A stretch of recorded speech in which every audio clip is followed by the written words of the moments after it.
आणि यानंतरची अपडेट आहे माळेगाव साखर कारखान्याच्या निवडणुकीसंदर्भातली।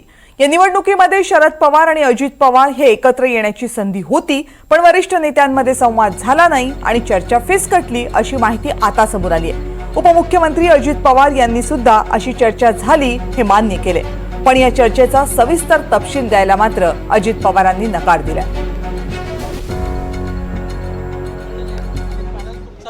तुम्ही बघा ना बाबा, हे तुमचं काम आहे। सर्वपक्षीय पॅनल नाही होऊ शकला आणि शरद पवारांनी तुम्हाला काही ऑफर दिलेली होती का जागांच्या संदर्भात? कसली? पॅनलमध्ये येण्याच्या संदर्भात, तुमच्या पॅनलमध्ये येण्याच्या संदर्भात मला त्याच्या संदर्भामध्ये मला वरिष्ठ कोणी बोललेलं नव्हतं, परंतु तिथले अध्यक्ष शिवाजीराव नानासाहेब जगताप, ज्यांना SN जगताप वकील नावाने ओळखलं जातं, ते माझ्याशी त्या ठिकाणी बोलत होते आणि त्यावेळेस चर्चा त्यांची माझी 2-3 वेळेला चर्चा झालेली होती। पण किती जागा देणार होता तुम्ही? काही किती जागांचा प्रस्ताव शरद पवारांकडनं आलेला होता?